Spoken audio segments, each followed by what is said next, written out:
John, well, we're a long way from home up here in Yorkshire tonight, but for you, this is a familiar surroundings for you. Can you tell us a bit about your links with Harrogate? Yes, it is. It seems like coming back, although my wife and I have been back quite a few times, although this is the first time I've been back to the football club for quite a long time, and it is it's quite strange really. I never, in the years that I played here, never ever anticipated them being at such an elevated level, and strangely enough, I brought a Cheltenham Town up here to play in a pre-season friendly, but to now play them on even terms is just absolutely, well, it's fantastic really. Yeah, of course, Harrogate got into the Football League in the last 12 months. Yes. Did you ever think, I suppose in many ways like Cheltenham, they would ever achieve that feat?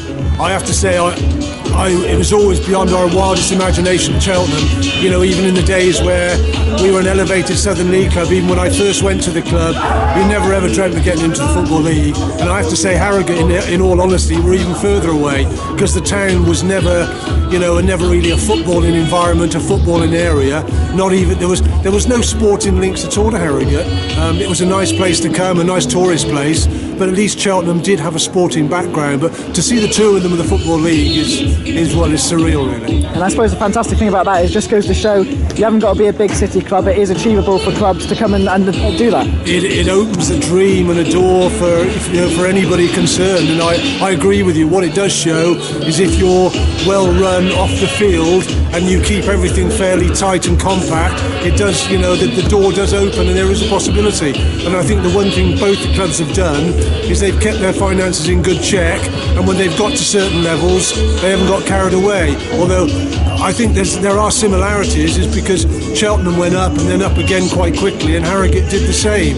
I think they were surprised to get up from into the conference, and then straight away they went up through the playoffs. So there are similarities in those two links, yes. And talking of Cheltenham, obviously hoping for a good result tonight, but really pleased with the season so far from your perspective? Yeah, we are. I think it's an important period for us now.